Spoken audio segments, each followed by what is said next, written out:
Yan, praise God po dahil ngayon po ay 20th. Tama po ba? 28th Lord's Day. Yan, 28th Lord's Day. Nung urong ko lang po yung pulpit. Tumatawa po yung naggalaw. Ayan po, ngitian po natin yung mga nasa kaliwa, nasa kanan, nasa likuran. Sige po, ngitian nyo po yan. Ayan, ngitian nyo po, wag po kayong mahiya. Ayan. Praise God po. At tayo po ay nagpapatuloy sa ating Ephesians series. At alam nyo po, mga kapatid, nung nakaraang linggo po ay pinag-aralan po natin, Christ our mediator. Tagapamagitan po sa Tagalog. Ayan, o kaya, para mas madali pong maintindihan, siya po yung nagsilbing bridge. Pero ngayon po, may bago po tayong pag-uusapan, Christ our peace. Ang ating kapayapaan. Okay po?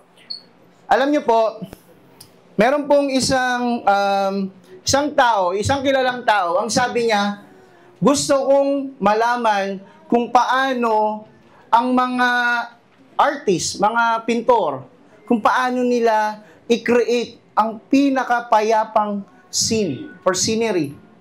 So nagpatawag po siya ng mga magagaling na mga pintor, mga artists from around the world, nagpatawag po siya. Ang isang kailangan lang nilang gawin, i-paint or i-drawing nila yung simbolismo o representation ng kapayapaan. Tayo po, pagka, alam niyo po, dati sumasali po ako sa nung high school po ako, sumali po ako ng, si Mama alam mga poster making contest.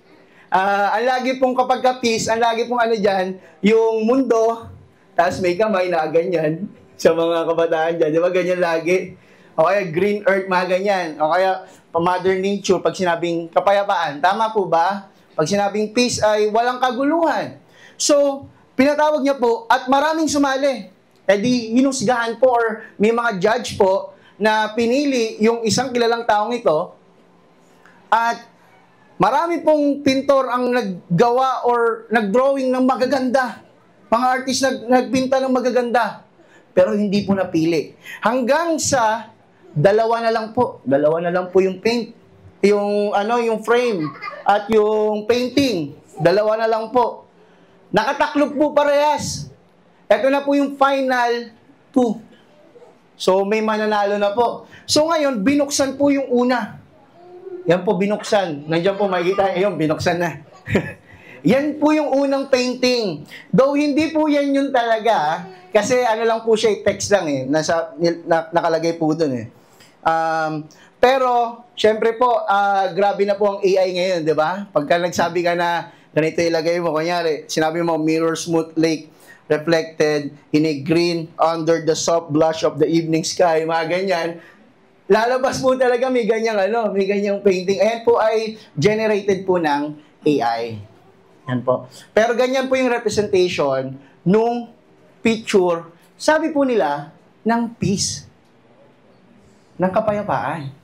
Ayan po yung unang finalist. Unang finalist, dalawa lang sila Sa tingin nyo, ano yung pangalawa? Mamaya na po, si Serrano baka ma-spoil Sa tingin nyo po, ano yung pangalawang painting? Nakatingin lang po lahat sa akin. And ang ginawa po, Daman, binuksan niya po yung pangalawang painting. Buksan mo, si Serrano. Ito po yung pangalawa.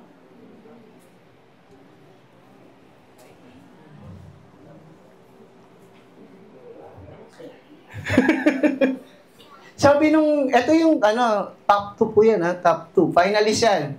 At ang nanalo po dito ay ito pong picture po na ito. Bakit sa tingin niyo po? Bakit sa tingin niyo po? True peace is not based on our surroundings. Ayun po yung sabi diyan. Ayan po ay isang libro, A Wardrobe from the King, page 45 to 46. Kung makikita po natin dito sa pangalawang picture, kumikidlat, masama yung panahon, pero itong ibon na ito ay meron siyang kapayapaan. Kumbaga, hindi siya na raratel sa anong nangyayari sa paligid niya. At yan po yung nanalo. Sa lahat po ng nag-drawing, may nag-drawing ng earth, may nag-drawing ng magandang lupain, may nag-drawing ng pamilya, may ang dami po, iba't ibang drawing, pero ito po ang nanalo. And it says something about true peace na hindi po nakabase sa ating pong surrounding, sa ating pong paligid. Sabi po nila, from 3,600 BC hanggang ngayon pong 2025 AD, meron pong 14,351 wars na naganap. 3.64 billion ng tao ang namatay. 1,656 arms races. Ibig sabihin po na itong arms races, pag may dalawang nasyon po na parehas may military capacity or military power ay nag-away, nagpang-abot, and then 16 of which not ended in war. Sa 1,656 na times na nagpang-abot po ang mga nasyon ng mundo, 16 beses lang na hindi natuloy ang gera. Imagine niyo po, small percentage lang. Bakit ko po sinasabi ito, mga kapatid? Ang akala po natin ngayon, ang natatamasa po natin ay kapayapaan. Tama po, porket ang ating bansa po ay, sabihin na natin, most parts of our country ay nakakaranas ng kapayapaan. Pero kapag pumunta po tayo sa Mindanao, pag pumunta po tayo sa Marawi o sa iba't ibang mga lugar na kung saan may mga terorismo, masasabi pa po ba natin na payapa ang ating mga buhay? Ang kapayapaan po ay hindi nakasalalay sa comfort ng paligid po natin. Ang connotation po or ang meaning po ng kapayapaan sa mundo ay the absence of war. Pero hindi po ganon, mga kapatid. Defining the word peace. Ano po ba yung kapayapaan? Yung pagka nag-sign po tayo ng ganito, yung mga mahilig pag nag-picture ganyan. Diba? Or ano po ba? Sabi po dito, peace can be understood as a state of tranquility, freedom from disturbance, and harmony. It encompasses the absence of war, conflict, and violence both on societal level and within individuals. Peace can also be seen as a state of calm, serenity, and inner well-being. Sa lahat po ng definition ng Wikipedia and Merriam-Webster, sa tingin ko po ang sabihin na nating tumbok doon sa Bible definition or biblical definition ng peace, ito pong peace can also be seen as a state of calm, serenity, and inner well-being. Katulad po nung nagpinta, nagdrawing, yung painting na nakita po natin kanina ng isang ibon na nasa gitna po ng malalakas na bagyo. Tandaan po natin, 2 puntos lang po ngayong umaga. Una pong puntos, through the peace of Christ, we have been united. Tayo po ay pinagkaisa. Sino pa po nakakatanda ng pinag-aralan po natin last time? Sa mga narito po, pinag-aralan po natin nung nakaraan kung paano pinag-isa po ni Kristo ang mga Hudyo at mga Hintil. Sa English po, Jews and Gentiles. Pinaliwanag po natin yan. Kung sino yung mga Hudyo, kung sino yung mga Hintil. Kaya nga po kanta po natin kanina, ni-request ko po talaga kay Kuya Mark na pakanta yung pag-isahin mo. It's about unity. Tignan po natin ulit yung binasa po kanina ni Sister Imelda. Sabi po dito, Ephesians chapter 2, verse 14 to 16, sapagkat si Kristo mismo ang nagbigay sa atin ng kapayapaan, dahil pinag-isa niya ang mga Hudyo at ang mga Hentil. So, kung titignan po natin, ang sabi po nila, most on the Catholic faith, ang simbolismo ng cross, sabi po ng ilang mga church fathers, ang simbolismo ng cross, ito po ay yung vertical na beam, ayan po ay sumisimbolo ng peace o kapayapaan between man and God. Ayun po yung ginawa ni Jesus. And dito naman po, between man to man, pinag-isa niya po. Ito yung tinatawag na horizontal beam. So, merong kapayapaan sa Diyos at meron kapayapaan sa kapwa-tao. So, maging ano man po yung nasyon o race po natin. Sabi po dito, sa pamamagitan ng kanyang katawan, giniba niya ang pader ng alitan na naghiwalay sa atin. Pinawalang bisa niya ang kautusan, kasama ang mga utos at mga alituntunin nito, upang mula sa dalawang lahi, ano po yung dalawang lahi? Hudyo at Hentil, ay makalikha siya ng isang bagong bayan na nakipag-isa sa kanya at sa gayon ay magkaroon ng kapayapaan. Verse 16, sa pamamagitan ng kanyang kamatayan sa krus, winakasan niya ang kanilang alitan, pinagkasundo sila sa Diyos at pinagbuklod sa isang katawan. Lahat po ng yan, nangyari po, yung verse 16, nangyari po doon sa krus ng Kalbaryo. Nung namatay po ang ating Panginoong Yesus, ano po yung last words niya? Yung last word niya, tetelestai. It is finished. Ibig sabihin po nun, paid in full.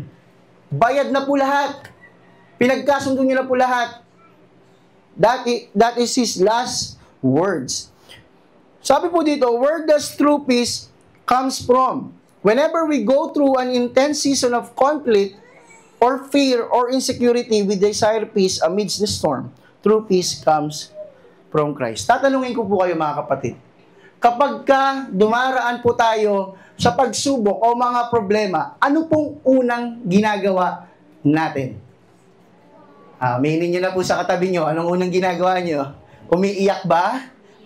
Yung iba, iyak muna ngayon tapos bangon later, di ba po? Ano pong una natin ginagawa? Yung iba, nagsusumbong kay Lord. Lord, inapi ako ng ganyan. Yung iba naman po, kalmado. Iba-iba po yung po natin reaction. Tama yung parang initial reaction po natin pag may mabigat po tayong pagsubok na pinagdaraanan. Yung iba, nakatulala lang. Yung iba, meron talaga silang taong tinatakbuhan. Tama po? May kinakausap talaga. May sandalan po talaga. Alam niyo po, remember po sa Bible, nung nasa gitna po ng dagat, ang mga disciples kasama si Jesus, umuulan na malakas, bumabagyo, malakas ang ihip ng hangin. Naalala niyo po ba yung kwentong yon? Hindi ko na po i-specific. Nasa gitna po sila ng tubig, umuulan na malakas, bumabagyo, kasama po nila si Jesus. Tama po. Tulog si Jesus. Panic mode po itong mga disciples. Panic mode sila. Baka tayo nga rin po, kung nandun tayo, panic mode din po tayo Sa mga nakaranas na po dito pag sa barko, di ba? Tapos malakas yung alon. Lalo na pag mga mga bangka na maliliit, mas ramdam mo yung hampas ng alon Pagka malakas ang bagyo. At delikado po talaga. Pero, during that time, alam niyo po, ang pinagtataka lang po natin, nakita na po nila yung milagrong ginawa ng Panginoon. Tama po? Marami na po silang nakitang ginawang miracles ng Panginoon. But still, it is in human nature na matakot, mag-doubt. Tama po? Minsan ang initial reaction po natin pag may pagsubok, kaya ko kaya? Kaya ko pa ba? Kaya pa ba namin? Tama po? Parang, bakit tahimik po kayo? Nag-iisip? Sabi po dito, why Jesus is the true peace? Si Jesus, He calmed the storm. Pinatigil niya po yung bagyo. Not because we will not experience storm, but because even amidst of the storm, we can remain calm because Jesus is there. Kagaya po ng mga disciples, nakaranas po sila ng bagyo. Pero, isa lang ang pagkakaiba nila sa ibang tao. Kasama po nila si Jesus nung naranasan nila yung bagyo. Tama po? Tayo po kasama rin natin ng Panginoon pag nararanasan natin ang bagyo. Ang problema lang po, nakakalimutan natin kasama natin ang Panginoon. He is our anchor, our peace, and our hope. Sabi po ng Colossians 3:15, and let the peace of Christ rule in your hearts, to which indeed you were called in one body, and be thankful. Papaliwanag ko po itong verse na ito sa context niya. Ang Colossians chapter 3 po, verse 1, hanggang ano po yan hanggang 17 po yan In whatever you do, do it all for the glory of God. Yun po yung pinaka-conclusion niya Pero gustong sabihin ni Pablo, in Colossians chapter 3 verse 1, na ituon po natin yung ating mga pag-iisip sa mga bagay na makalangit. Hello po. Uulitin ko po. Ituon daw po natin ang ating mga isip sa mga bagay na makalangit. Paano po natin magagawa yon? Hindi nga po tayo nagbabasa ng Bible Paano po natin itutuon yung ating mga isipan sa mga bagay na makalangit kung hindi po natin alam yung salita po ng Panginoon? Pangalawa po, para ma-attain po natin yung peace. Sinasabi dito na sa Colossians 3:15, and let the peace of Christ rule in your hearts. Kailangan po natin dalawang bagay po dun sa Colossians chapter 3. Lagi ko rin bukas itong pinipreach Dalawa po, put off and put to death. And then, after po nun, put on these things. Basahin nyo na lang po. Sinasummarize ko na lang po. Put off, para ka raw po diyang nagtatanggal ng maruming damit. Sino po dito kapag naputi ka na yung damit, nadumihan na, sabi nga po, sorry for the word, nalibagan na daw po yung yung damit. O kaya, putim na po yung dito, yung kwelyo. Sinusuot pa rin second day, third day. Wala po, di ba? Maliban na lang kung wala po talaga. O kaya, end of the world na, di ba? O kaya, di ba? Pero kapag ordinary day, talagang hindi mo susuotin po yun. Tama? Ganun po yung pagkakahalintulad po ni Pablo. Para po tayo nagsusuot paulit-ulit ng maruming damit. And put to death yung things of this world. Papatayin po. Pag pinatay, bumabalik po ba? Hindi po, di ba? Hindi na bumabalik. Baka nagpapatay-patayan lang po yung mga dati po nating mga ugali, di ba? Dati po nating attitude. Hindi po magkakaroon ng tunay na kapayapaan sa ating mga puso kung may mga tinatago pa rin po tayo sa Panginoon.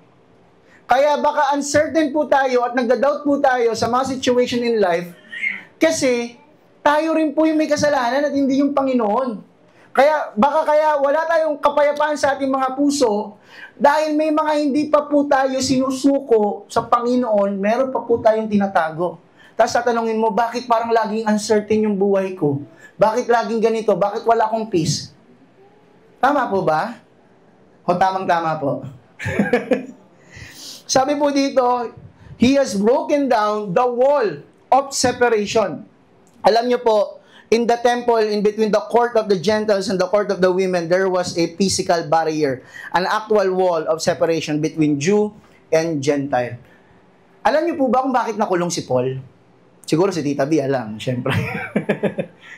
Sino po dito nakakalam bakit nakulong si Pablo? Si Pablo po, nakulong sa Rome, under house arrest, inakusahan po siya na literal na nagdala ng hentil beyond doon sa tinatawag na soreg, yung wall, yung parang division wall, papunta doon sa temple. And kung titignan po natin, nandito po yan. Ayan. Ayan po yung, ayan po yung temple. Ito po yung temple. At ito po yung tinatawag nilang soreg. Yan yung wall, mga 5 feet po siya, mga ganito po siya kataas. Ayan. Ang sabi po, kaya po nakulong si Pablo dahil inakusahan siya na nagdala po siya ng hintil doon sa partition po na yon, sa wall of separation. At ang wall of separation po na yan, yung middle wall na tinatawag o sa kanila ang tawag po ay soreg, bawal pong pumasok diyan yung mga hindi Hudyo, impure, kumbaga parang half-breed po sa kanila, kapag parang Samaritano, syempre, half-breed. Bawal pong pumasok dyan. At sabi po dito, may nakalagay po dyan, ito pong parang signage po nila yan Ang sabi po doon, in English, no outsider shall enter the protective enclosure around the sanctuary, and whoever is caught will only have himself to blame for the ensuing death. So, mabigat po. So, yun yung tinatawag po na wall of separation. Kaya gano'n na lamang po yung gustong sabihin ni Pablo, under house arrest, na wala ng wall of separation. Wala na yan. Tapos na yan. Tinapos na yan ng Panginoong Yesus doon sa krus ng Kalbaryo. Wala ng Pilipino, wala ng Amerikano, wala ng iba't ibang lahi. Meron na lang iisa. And that is the kingdom of God. The kingdom of heaven. Wala na pong iba. Alam niyo po, kung titignan po natin yung Ephesian Church, imagine niyo po, ang Ephesian Church ay, ang Efeso ay isa sa mga mayayaman din ng mga, ng mga lugar. At iba't iba yung kanilang pananampalataya, iba't iba yung kanilang sinasambang mga Diyos-Diyosan, iba't iba yung kanilang mga estado sa buhay, iba't iba yung kanilang paniniwala politically, ay yung ideology po nila, perspective nila in life. Tapos pagsasamahin mo sa isang church, nagkanda gulo-gulo po yun, di ba po? Kaya nga po, kung titignan po natin yung Corinthians, kung mababasa po natin, talagang nagkanda gulo-gulo po.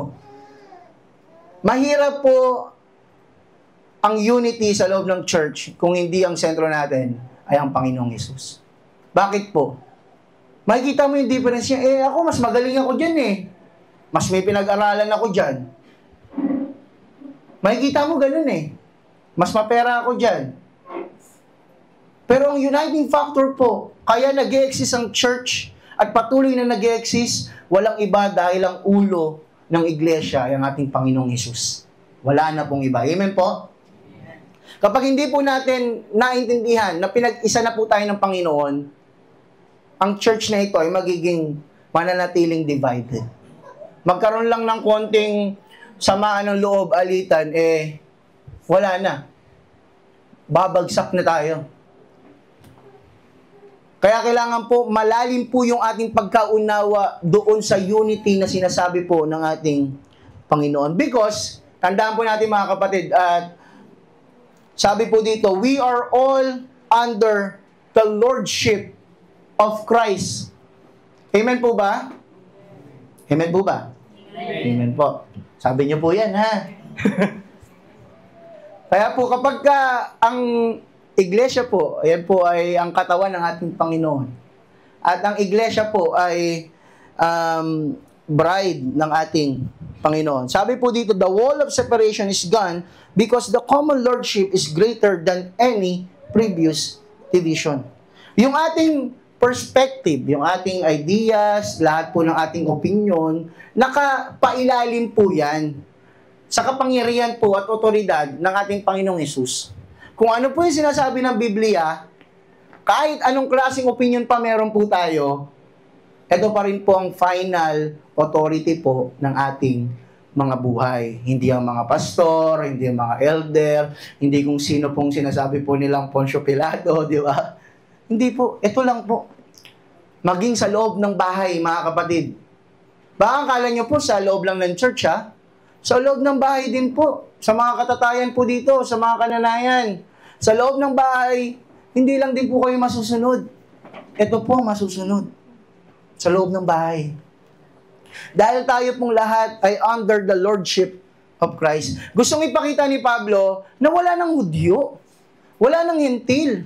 Wala ng mga kautusan. Tapos na yon. We are in the new covenant. Tapos na iyon. Point to ponder. Hindi namatay si Jesus sa krus ng Kalbaryo para sa isang klase o grupo lang ng tao. Hindi siya namatay para sa isang nasyon lang. Jesus died at the cross for people from every tribe, every tongue, and every nation. Alam niyo po, sinasabi po natin na kagaya ng sinasabi natin kanina, we are all under the lordship of Christ. Dalawang kulit ko po tinanong, di ba po? At nag-amen po kayo, tama po? Nag-amen po tayo, ha? Sabi po dito, may isang, parang engraving sa isang cathedral sa Germany. At ganito po yung nakasulat. Thus speaketh Christ our Lord to us, you call me master, and obey me not. We call Him Lord. Lord Jesus Christ, buo pa nga eh. Gusto niyo po buuin, Lord Jesus Christ of Nazareth. Buong buo. We call Him Master, but we obey Him not, and obey me not. You call me light, and see me not. You call me the way, and walk me not. You call me life, and live me not. You call me wise, and follow me not. You call me fair, and love me not. You call me rich, and ask me not. You call me eternal, and seek me not. If I condemn you, blame me not. Alam niyo po minsan, yung sinasabi po natin patungkol kay Jesus, ay iba doon sa ginagawa natin para sa Kanya. Tinatawag natin siyang Lord, pero Lord lang siya ng buhay natin pag Sunday. Tinatawag po natin siyang light, pero hindi tayo nakakita na ang lente po natin ay ang banal na kasulatan. We call Him the way, pero hindi po tayo lumalakad sa Kanyang katuruan. We call Him life, pero hindi po tayo nabubuhay para sa Kanya. We call Him wise, pero hindi po natin siya sinusunod. We call Him fair, pero hindi po natin siya iniibig. We call Him rich, pero hindi po tayo nag-aas sa Kanya. Hindi po tayo nanghihingi sa ating Panginoon. We call Him eternal, pero hindi po tayo tumatawag at nananaliksik sa Kanyang pangalan. Minsan po, iba po yung sinasabi natin sa ating pong ginagawa. Sabi po dito, let us He reconciled to God in one body through the cross. Gentiles and Jews are brought together into one body, the church, where our unity in Jesus is far greater than our previous differences. Mga kapatid, magkakaiba po tayo ng personality. Tanggapin nyo na po iyon. Yung nasa kanan kaliwa mo, may mga gusto yan na hindi mo gusto. May mga gusto ka na hindi niya gusto. May mga parehas kayo nagugustuhan na bagay. May mga parehas kayo hindi nagugustuhan. Magkakaiba po tayo ng ating pong personality. Pero lahat po ng personality na yon nakapaloob po at under po yan sa lordship po ni Christ. Kaya po from time to time, pag alam po natin na medyo mali itong attitude ko kay brother ganito, kay ganito medyo po natin yan, ititrim po natin ng konti yan. Paunti-unti ititrim po natin yan. Dahil yung differences po natin, mga kapatid, is yung unity po natin with Jesus is far greater than our differences. Meron po dito talagang direct to the point. Meron naman medyo soft, 'di ba? Meron po mga passive lang. So kailangan alam po natin, pakisamahan yung bawat kapatid po natin na naririto. Dahil katulad po natin, sila din po ay beneficiaryo lang ng biyaya ng Panginoon. We are all beneficiary of the grace of God.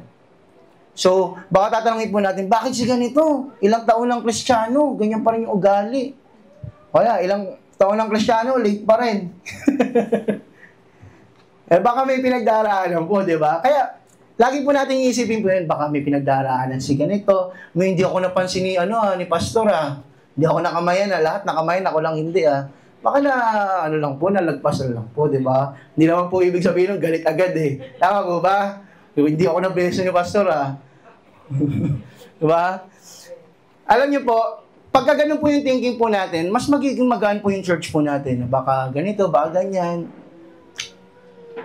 Mag-leave ng room for parang for doubt dun sa taong yun kung baka hindi siya okay, di ba? Ganyan po. So, sabi ko nga po kanina, wala na pong Hudyo, wala nang Hintil, meron pong bagong itinayong race ang ating Panginoon, the new race, which is the kingdom of God. So, true peace starts with knowing the person who is peace. And who is our peace, mga kapatid? Sino po ang peace po natin? Si Christ, si Jesus Christ. So, ano pong application po nito, mga kapatid? Kagaya po ng sabi ko po kanina, experiencing peace on the horizontal level with other people is a result of experiencing peace on the vertical level with God. Kaya mong makitungo sa mga tao sa paligid mo kasi malalim yung relasyon mo kay Lord. Ulitin ko po. Kaya mong pakisamahan ang kahit anong ugali sa loob ng iglesia dahil una sa lahat, malalim yung relasyon mo kay Lord. Malalim yung yung foundation mo. Kagaya po ng sabi ko po kanina, di ba? Yung vertical beam represents peace with God and peace with man, yung horizontal beam. Alam niyo po, broken marriages, broken friendship, shattered families, divided ethnicity, all of these become reconciled as people become new creations in Christ Jesus together. Ang dami po ngayong ideology. Black, white, yellow, races, Asian hate. About sa races, we are divided dahil sa ating pong mga kulay. We are divided dahil po sa ating physical features. Tama po? Ang mundo divided. Sa lahat ng klase, hindi lamang po sa physical na katayuan o kanyuan, kundi sa mga ideologies, we are all divided. Kahit nga po ang Pilipinas Pilipinas na nga lang po. We are all divided din. New family, new creation, new person, a massive benefit of experiencing true peace. But it is not the biggest benefit of experiencing true peace. But the biggest benefit of experiencing true peace in Christ is the truth that we both have access in one spirit to the Father. Alam niyo po, hindi lang ang benefit ng kapayapaan ni Kristo ay yung pagkakaisa ng buong iglesia. Ang pinaka or sabihin natin ultimate blessing or benefit ng kapayapaan ni Kristo ay meron tayong access sa Diyos. Sabihin nyo nga po, access. May access po tayo sa Panginoon. Sabi po dito, through the peace of Christ, we have access by one Spirit. Basahin po natin. Naparito nga si Kristo at ipinangaral niya sa lahat ang magandang balita ng kapayapaan sa inyong mga hintil na nooy malalayo at sa mga Hudyo na malalapit. Dahil kay Kristo, tayong lahat ay nakalapit sa Ama sa pamamagitan ng iisang Espiritu. Isa lang po yung access.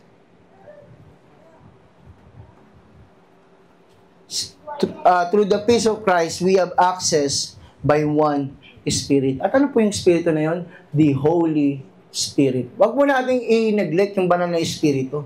Dahil siya rin po ay persona ng Diyos. Alam niyo po, nung nakaraang, kailan po ba yun?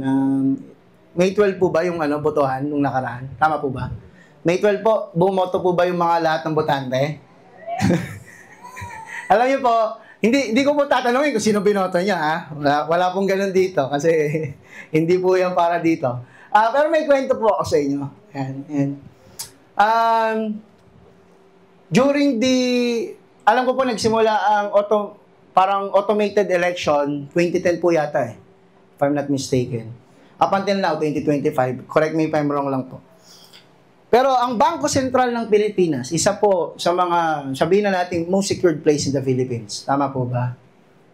And doon po sa kanilang vault na tinatawag, nung mula po noong 2010, 2013, 2016, 2019, every 3 years 2019, 2022, 2025. Ang COMELEC po, itong COMELEC na ito, ay meron po silang tinatawag na mga source codes. Papaliwanag ko po. Itong source code po na ito po yung blueprint ng system nung automatic po kasi, ng machine. So, kapag na-tamper po yun, pwedeng magkaroon ng dayaan sa eleksyon. So, yung source code po na tinatawag, yun yung pinaka-blueprint ng machine para mabasa niya at makapaggawa siya ng ma-run niya yung program ng isang machine.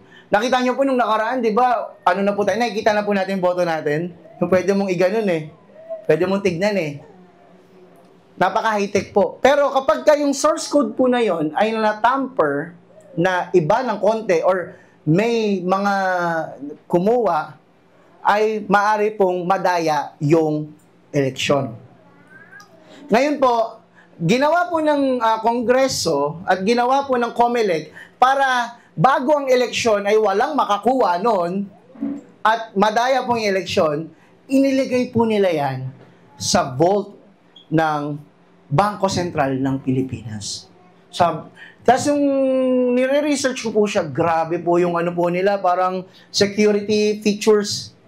Bago mo ma-access yung balota po na yon, yung source code na nilagay po doon, una sa lahat, bago mo ma-access yon, kailangan mo ng pirma ng Kongreso. We're talking about access po Pipirmahan muna ng Kongreso. Pangalawa, yung personnel ng COMELEC, kunyari yung COMELEC chairman, pagpupunta po doon, ay may dalawa po munang representative or personnel ng Bangko Sentral ng Pilipinas na magbubukas ng vault. Magkaiba pong tao yon. Siguro pagka nagka-travel yun, hindi sabay. Siyempre, pag sabay sila, tapos biglang na-aksidente, di ba? Wala makakaalam po nung security nung vault. Bubuksan po yung vault, nung dalawa, pagpasok po doon, meron pa pong parang rehas. Bubuksan pa po ulit yung another personnel. And then, yung nakalaan na parte para sa COMELEC, may dalawang tao pa pong magbubukas nun. Personnel ng bangko at personnel ng COMELEC. Nakita niyo po? Ang dami pong pinagdaan ng proseso, security features para ma-access lang yung COMELEC source codes na tinatawag. Bakit ko po ito sinasabi? Yung features po ng security po na yon, grabe, di ba po? Grabe. Sa atin po, isa lang. Isa lang access po natin. Wala na pong iba. Gusto ko pong sabihin sa inyo na kung dito, grabe yung security. Grabe yung assurance po nila na hindi matatamper kasi nga secured eh. Mga kapatid, grabe rin po yung assurance ng security po natin sa ating Panginoong Hesus. Amen po? Wala pong pwedeng makapag-snatch po nun. Kasi ang may hawak po ng susi, ang ating Panginoon. At ang may access lang po sa pamamagitan ng banal na Espiritu. So wala na pong iba. Wala na pong kung ano-anong klaseng reliyon, kundi ang banal na Espiritu lamang. Alam niyo po, sabi, we have an access because of the Holy Spirit. We were not only saved by the same gospel, but we also have the same essential walk with God and access to Him. At yung word daw po na access in Greek, hindi ko na po sabihin yung Greek, pero ang word na access in Greek, para ka daw pong, kunyari, ang isang tao ay pupunta sa harapan ng hari. Madali po, mahirap. Mahirap po, di ba? Baka onting mali mo lang nang sabi, doon ka pa lang sa mahal na hari, pero nakatingin ka sa kanya, pugutan ka na ng ulo. Diba? Yung iba po, pag sinabi, mahal na hari, nakayuko pa po eh. So, ang access daw po ay para kang pumapasok sa kaharian ng hari. So, iisa lang ang pwedeng maghatid sa'yo. At iisa lang ang pwedeng magano sa'yo, parang magsabi sa'yo na, pwede to pumasok. At yun ay ang banal na Espiritu. Sabi po dito, point to ponder, the beauty of Christ's unity is the fact that yet we are diverse in status, in personality, in experiences, in cultural backgrounds, but we are made one in Christ, our peace. Kaya sabi po kanina, pag-isahin mo ang laman ng aming puso, laman ng aming isipan. Bigkisin ng iyong pag-ibig, bigkisin ng iyong pagmamahal. Pagka hindi pagmamahal ang nag-aari sa puso natin, mga kapatid, lagi mong makikita yung mali ng kapatid mo sa pananampalataya. Lagi mong makikita, ay si ganito, ano na naman, ganyan na naman ugali. Pagka kulang na kulang ka sa pag-ibig ng Panginoon, mali ang lagi makikita mo. Pero pagka ikaw ay nag-uumapaw sa pag-ibig ng Panginoon, ang lagi mong sabihin, anong maitutulong ko sa loob ng iglesia? Ano kayang pwede kong maitulong sa kapatid kong to?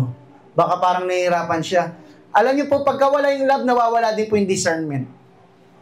Ulitin ko po, pagka hindi malalim yung love mo kay Lord, walang discernment. Kasi yung Holy Spirit po nagbibigay ng discernment eh. Kapag hindi malalim ang relasyon mo kay Lord, hindi malalim ang relasyon mo sa banal na Espiritu, hindi mo madidiscern kung ano nangyayari sa paligid mo. Kaya yung mga matataas po yung discernment dito, praise God, di ba? Ibig sabihin lang po yan na we are one with the Spirit. Application po, nilikha ni Jesus ang new man, bagong tayo. That new creation will continue to grow. Bakit? Dahil ang banal na Espiritu ay patuloy na gagawin ang pagpapatibay at paglilinis sa atin sa kapangyarihan ng pagtutubos ni Kristo. He will continue to give new spiritual life to the undeserving. Ang tunay pong Kristiyano, paulit-ulit po tayo, ang tunay na Kristiyano may access sa pamamagitan ng banal na Espiritu. Tama po? At hindi niya gagamitin yung access na yon para wala lang. Pag ikaw may access ka sa isang, sabihin na natin, sa bank account, binigyan ka ng access sa bank account na merong $20 million, gagamitin mo po ba o hindi? Gagamitin po, tama? I-invest mo yan, syempre. Di ba, mag-i-invest. Mapagawa ang bahay, ganito, ganyan. Pag may access ka, wala po dito sigurong gagawa na may access siya sa bangkong yon, sa bank account na yon, 20 million, hinayaan niya lang mabulok sa kung saan. Wala po, di ba? Mga kapatid, tayo po, may access tayo kay Lord. Ano pa pong hinihintay natin? Let us just ask, mga kapatid. We have an access. And lastly po, ayan, lastly na, paki-topic na yung katabi. Lastly na si Pastor. Maaga-aga ngayon. Alam niyo po ang number one source ng division sa loob ng church? Alam niyo po? Sa tingin niyo ano ang pinaka number one? Ang pinaka na number one pa, di ba? Source of division sa loob ng church. Alam niyo po kung ano? Pride and dalawa, pride and judgmental heart. Tama po ba? O natamaan? Natamaan po. At least umamin po, di ba? Don't be the source of division inside the church. Wag po sa inyo, wag po sa atin magsisimula yung division. Sa atin po magsimula yung peace. Sa atin po magsimula yung unity. And we are made one in Christ. Wala pong ibang mas matimbang sa ating affiliation kay Christ kaysa sa mga man-made organization. Mas mataas po yung katayuan natin kay Christ sa kahit anong klaseng ID pa po meron tayo dito. Meron ka mang SSS, PhilHealth, National ID, UMID, kahit ano pa yung ID, mataas po yung identification natin kay Christ. Amen po? And true peace is not the absence of a storm, but trusting Christ's presence in the storm. Ulitin ko po, ang totoong kapayapaan po ay hindi ang kawalan ng bagyo, kundi po ang presensya ng Panginoong Yesus sa gitna po ng bagyo. Tandaan po natin yan that is the true peace. Yung kaya po nating maging kalmado kahit nakakaranas po tayo ng pagsubok because we know at the end of the day, sa lahat ng pagsubok po natin, nandun sa gitna ang ating Panginoong Yesus at handang patigilin yung bagyo po ng ating mga buhay.